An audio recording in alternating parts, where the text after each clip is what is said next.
Godgirl. It's scary, and I'm just coming by to say hi and see what you're doing, and hope you had a good week losing weight. I'll tell you about my losing weight in a little bit.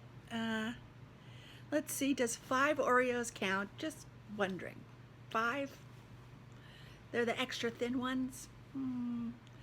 Actually, I googled this, and 1 Oreo is 53 calories, and the thinner Oreo is only 35. So thank God my daughter Sophia bought the thin ones, because I only lost about 160 calories. I was an angel all week, except today was very stressful for me. So, okay, so let me tell you, my name is Michele Ramia, and I'm doing a Bobby Flay challenge. Da, da, da. Yes, I am. Of course, he doesn't know I exist, so that might be a problem, just a little problem. But I'm sure we could work that out together. You and me, we could work this out together. You can hashtag Bobby Flay, and then his daughter too. Her name is Sophie Flay, Bobby Flay. Did I say flag? Is there something I'm hiding? Did I want to say flag? I don't know. There's something weird. I want to say hi to Luce Diaz. How you doing, girl? I heard you lost a pound. Did you lose a pound? No, it was Joe's girl. She lost a pound. You go, Joe. It rhymed. That's kind of scary. You go, Joe girl. Joe's girl. She's Joe's girl. Yeah. And I wanted to say hi to my posse, my girls. They come over to my house and help me with my garage. Vicky and Sarah Robinson. And I want to say hi to her mom. Her name is, I want to say Tracy something. Hi, Mom. What did I want to say? Oh yeah, you know what I wanted to say hi to? There was a lady. She said she wanted to say something last time, but she didn't.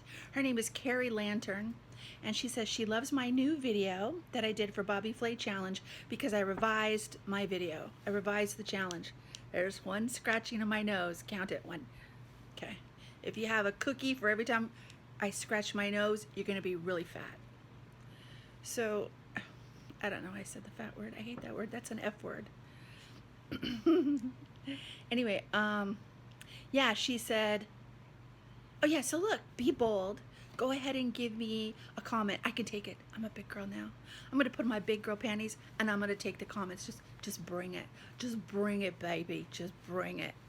And I'm crazy. And I want to say hi to Patty, my best friend. She's in Texas, and Keller. Hi, Patty. I love you. Patty Choi. And I miss her. And oh yeah, so speak up and give me a comment. I can take it. I want it. I need it. I gotta have it. And don't forget, you guys, before you leave this video today, like, subscribe, and ring that bell, and leave a comment, and try to watch the video all the way through. Even if you have to walk around the house and listen to it, just listen to it all the way through, okay? Just do me a favor. Just do me a favor. Just do that, okay? Just keep it going. What else did I want to say? Oh yeah, so I'll just give you a brief thing. I'm doing a challenge with Bobby Flay that if I lose 125 pounds by next year, June 2021, that I will go to New York and spend the afternoon with him and make his life miserable. Yeah, no, not make his life miserable. Spend quality time with him and learn about restaurant touring and how he develops new dishes and stuff. And I have a line of keto things that I'm working at, and I have a video coming up showing you all my beautiful food that I make that's for keto. It's more like gourmet kind of things, because I'm a private chef, and I cook for people that have specific needs and specific diets. And I also teach children how to I was gonna say teach children how to dance. No, teach children how to cook. Cooking is good, because cooking is a skill that you can use for the rest of your life. It's one of the few things that when you're a child, if you learn to do it properly, you can benefit everyone around you and save lots of money. It's like that thing they say when you give a man a fish or you teach a man how to fish, you know, If you teach a man how to fish, he can catch a fish another time. That's not like catching a husband, though. If you can teach a person how to catch a husband, they can catch it a couple times. If you want a couple husbands, that probably works good. But as for fish and cooking, better. Better. Always better. So today I wanted to tell a little story, and I'm going to get right into it. Before I was, after I was divorced. I was divorced. I was married for about 10 years, and my husband left me and my children for a millionaire's, and who will be nameless. But that's not the story. Isn't that exciting that that's not the story? There's something better than that. I wanted to have a story time with you today, and I wanted to tell you about the time that I met this really exciting man that looked a lot like Sean Connery, I would say. And I met him, and he was developing an airline called Bali Airlines. And he's a very exciting person, very intelligent, super bright. I love men that are really bright, really smart, because they can give me a little bit of run for my money, or whatever you say, a little bit of happy repartee, yeah. So how I met him, and I wanted to tell you that he had a Bali Airlines, and he was developing an inter-island airline system, and he's a pilot. He was a pilot, and he worked for the FAA. That's the people that regulate people's licenses and owning airplanes and tarmac things and all those things. So how I met him is I was dating a doctor, which is always fun, because I know where everything is and where everything goes. I can't believe I said that. Anyway, so I went to my friend, the doctor that I was dating. I went to his apartment, and he had a roommate. And this guy was the roommate, the guy that started the airlines. And he's very handsome. He's very tall. He's about 6'2", which I like tall men. My first husband was my first husband. I have several. No, I only have 2. Count them 2. I'm looking for a third. Please inquire in comments below if you're interested in the position. It doesn't pay very well, but the benefits are awesome. Yeah. No. So I digress. So I went, and I was at the apartment waiting for my then boyfriend to get changed. We were going to go to dinner, or going to go dancing, salsa dancing or something. And I see this guy, and he's pacing back and forth, and he's on his phone. And I sit on the couch, and I go, hi, and he goes, hi. And he got off his phone, and he started talking to me. And I said, so what do you do for a living? Can I ask? And he said, oh, I'm a pilot. You know, I was being all cocky and stuff. I'm a pilot, yeah, whatever. Okay, you're a pilot. And so, of course, in my fabulous way that I am, whatever, I said, oh, really? A pilot, like in pilot here and pilot there? Oh, yeah. You got to stick it to him right in the beginning. You got to teach him who's boss right away. That's the main thing. Yeah, that's right. So he didn't appreciate that. I'm still, what's the problem? That's funny. That was hilarious to me. He says, oh gosh, like that is the first time I've ever heard that. Ha ha ha. And I'm like, yeah, well, I thought that was pretty witty at 3 o'clock in the afternoon in Hawaii. So we started talking, and on my way out, he said, well, if you want to have some coffee with me sometime, let's go have some coffee. And I said, oh, I'll think about it. I'm going out with your roommate. Hello? Boundaries? No, just kidding. So the doctor and I, we kind of fizzled out. He wasn't really a Christian, so our beliefs were really kind of clashing. He was a very nice Muslim gentleman. So yeah, I have no problem, with dating a Muslim person. I've done it more than once. My boss was Muslim once when I was working for the jewelry store. Anyway, I digress. I had to speak up a little. So next time I saw him, me and my doctor friend had broken up. We've gone our separate ways. We're still friends. And so he asked me out, and we went out. And he said, why don't we... I got to go to the airport because I got to check on my plane. And I'm like, oh, plane. check on plane. See, because when you live in Hawaii, how you get everywhere is, if you want to go to another island, is you got to grab a flight or a plane. And I'm thinking, plane. Ungawa, we go Maui, we go Big Island, we go Kauai. Yeah.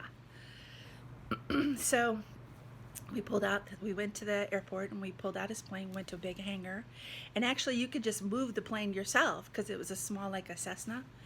And we moved the plane out and we set it on the tarmac. And they have these rules that everybody has to have an ID. And if you have a little go-kart or whatever, you have to pay like $10,000 and you have to meet all this criteria just to be on the tarmac and the area in the airport where all the airplanes land. That's what I'm talking about. So I believe that it was the first night that we went over to look at his plane, and I was looking at the paint and how they do it, and it started getting dark. And in Hawaii, it has the most beautiful sky. It's just like a dark blue and then a navy blue, and then the stars are really bright and they twinkle, and it's really super romantic. And so while we were talking, he was opening the airplane up and we're looking at it, and finally he said, well, I think I'm done. And I said, oh, but I like it here, it's so peaceful. You know, let's hang out here by the plane. And he goes, well, where? I said, well, can we lay on the wings of the plane?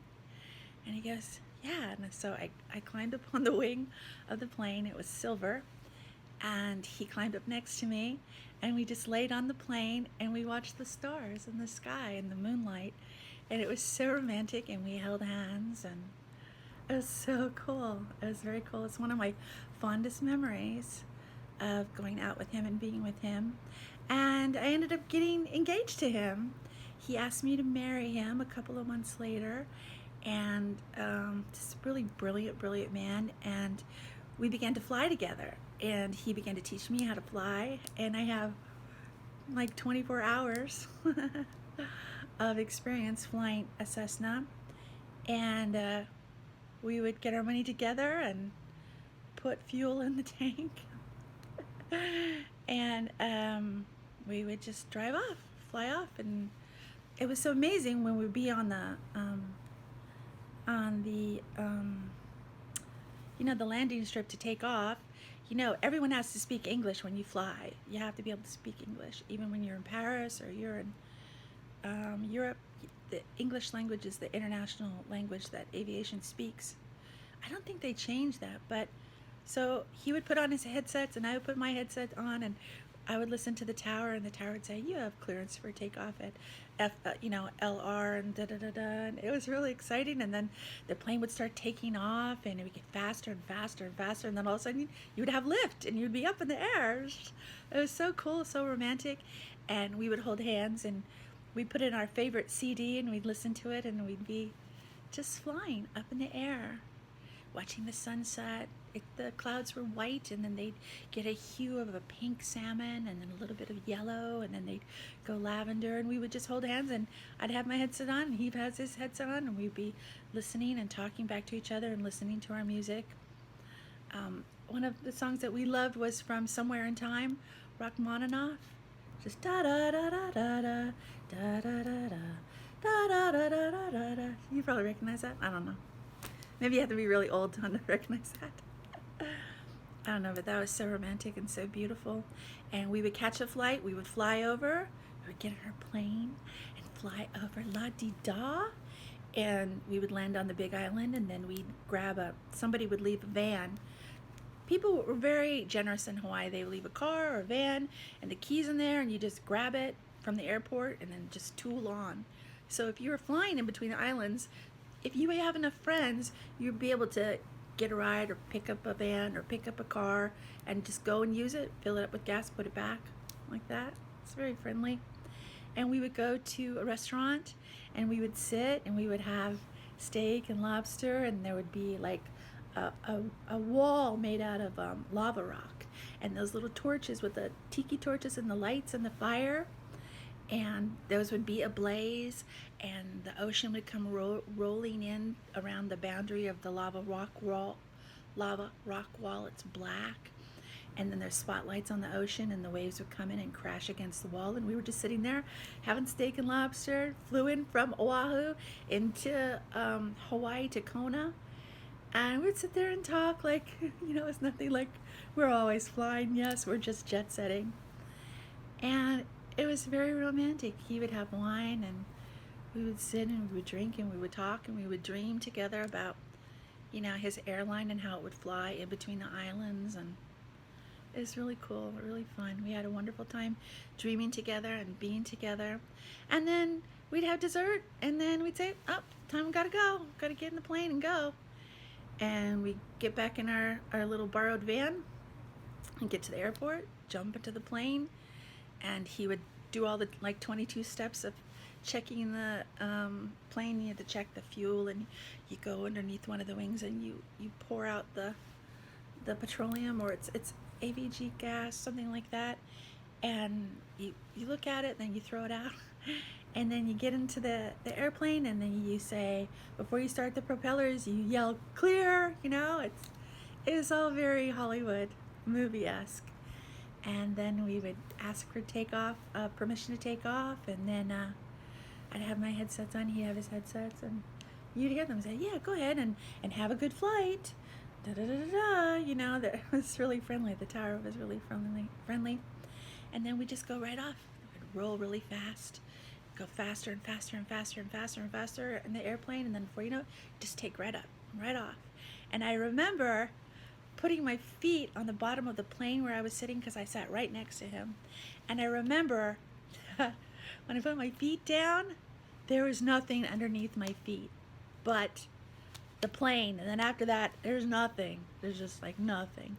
And in my mind, I would always rehearse, if I landed in the water in the Pacific Ocean, what I would do. And the first thing I would do is, if we landed, I got about 10-15 minutes before the plane would sink, and in my mind I would think, okay, I'm going to open the door slowly, I'm going to go get the life raft, I'm going to get my boyfriend in case he had a heart attack or something happened and we crashed, or something happened with the engine, and I would unseatbelt my boyfriend and pull him out, or if he had a heart attack or something, and I'd pull myself out in the life raft, and then I'd go to the wing, step on the wing, blow up the life raft, get in there, and make sure we got everything that we needed and put there, and send the send the signal that we had to land in the water, emergency landing, all that jazz. And so I wasn't really afraid of flying a little plane with him, because I knew he was brilliant.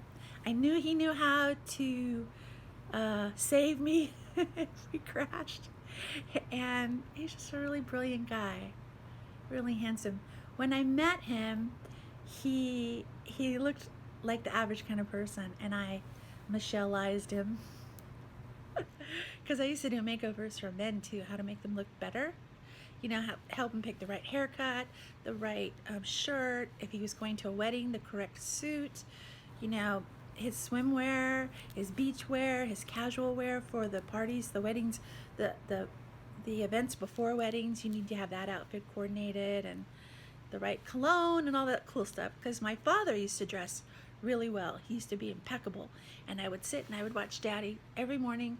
He would shave, and then he would show me the tie, and he'd show me his jacket, and he'd say, what goes good with this? What do you think it is, honey? And I'd say, oh, Daddy, I like that tie to go with that. And he goes, that's right, that's good. And then we'd pick out the shirt, and he'd go, yeah, and see?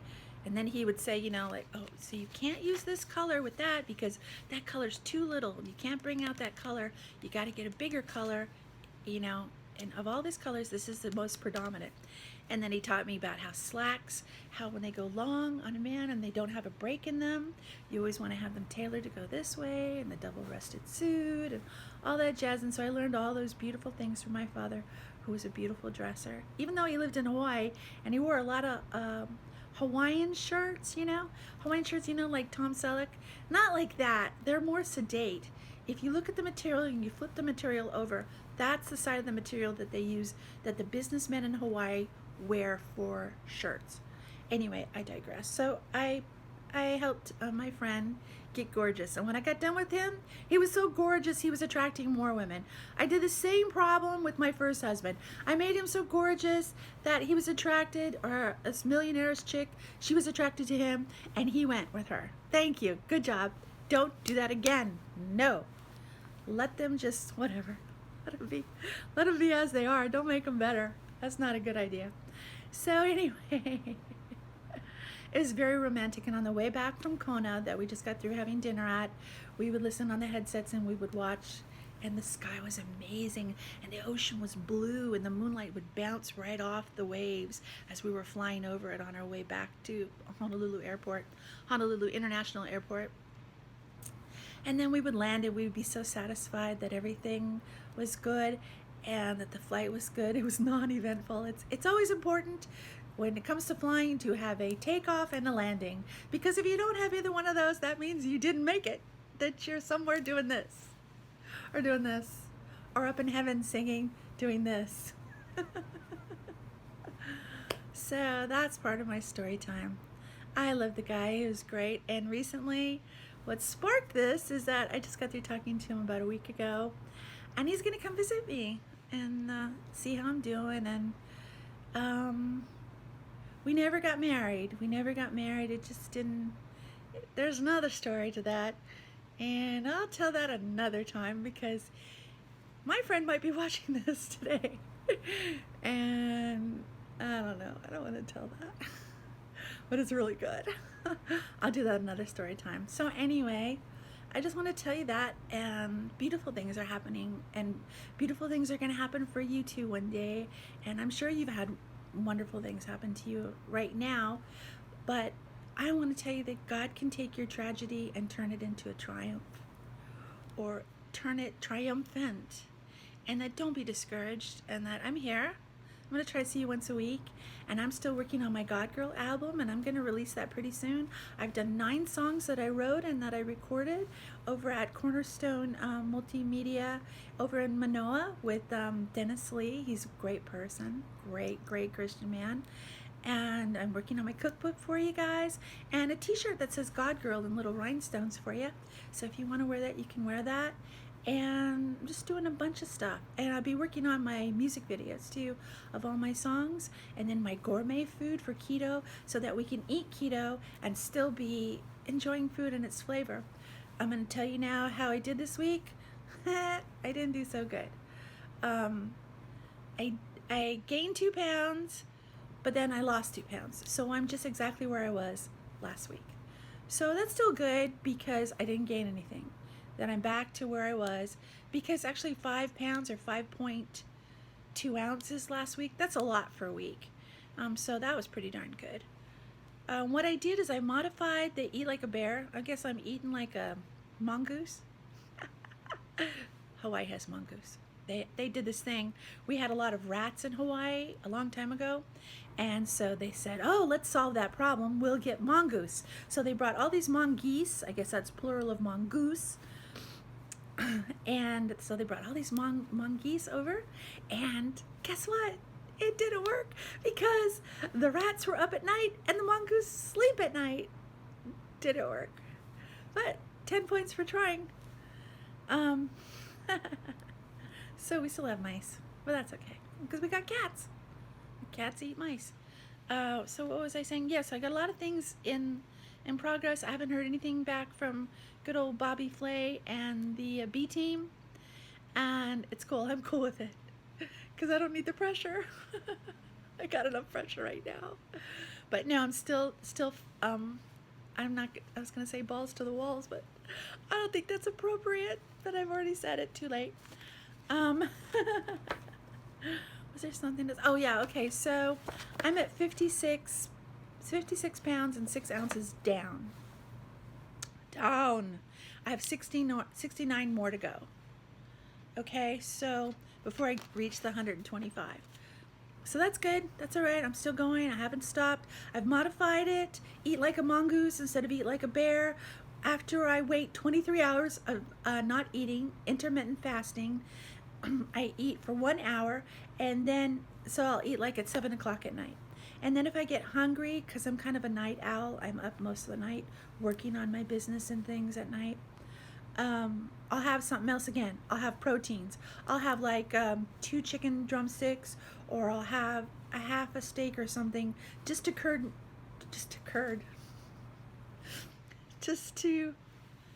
turn or curb my appetite. Oh my gosh. And so that's what I do. So I'm not just eating that 1 hour. I'm also eating again a couple hours later if I need to. And that's okay too, because that's like eating in another type of window. Like you are intermittent fasting for 18 hours, and then you eat in 6 hours. You know, you have 2 meals in 6 hours. So it's all good. It's all okay. I just want to lose weight in a healthy way.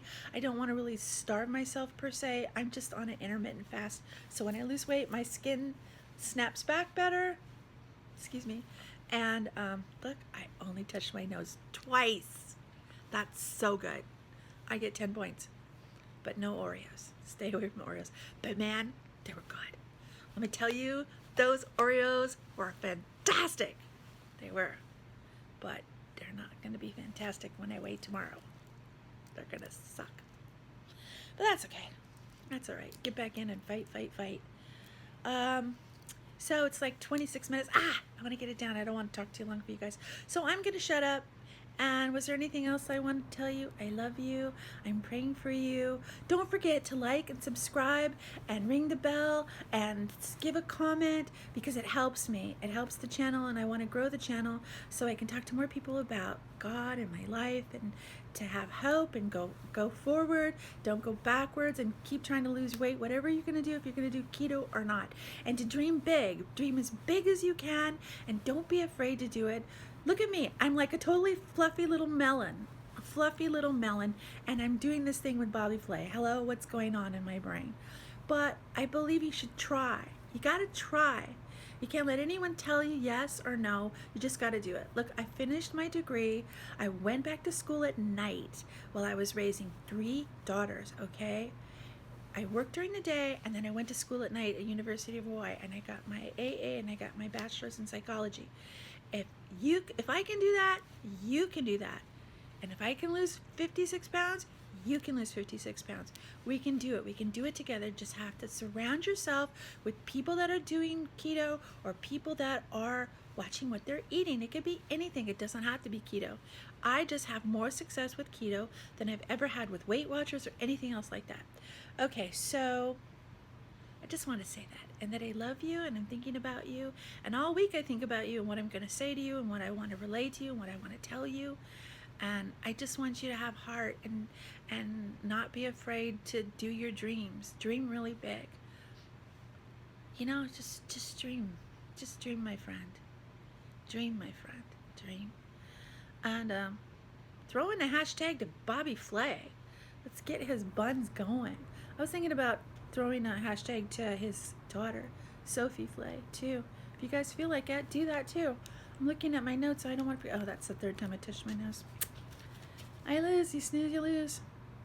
Oh, yeah, I wanted to say that one step of faith puts you into the middle of a relationship between God through Christ, and you can receive the greatest inheritance ever passed from one person to another. God wants you to have a wonderful, successful, prosperous life. And just throw away the idea that God doesn't want you to have fun and that God is stale, because he's not. He's way cool, and that's what I'm here to tell you, that God is way cool. And if you're away from him, come back to him. I want to do a song that I wrote. I'm going to sing it for you with no music. I lift my hands above my head. I long to worship God instead. I want to speak the words you said. I want to live the life you led. I want to walk through heaven's gate. Don't want to make my Savior wait. I want to fly with God above. I want to give the Lord my love. He will hold me in his arms, and he'll never scold me like I'm wrong. God is loving in my song, a love this world should know. I lift my hands above my head. I long to worship God instead. I want to speak the words you said. I want to live the life you led. I want to live the life you led. That's one of my songs that I wrote. I hope you liked it, and I love you, and you have an awesome week, and have a good life. I'll see you in 6 days, right? Bye-bye. It's Godgirl saying bye-bye. Happy Sunday night. Have a great week, and I'll see less of you next week.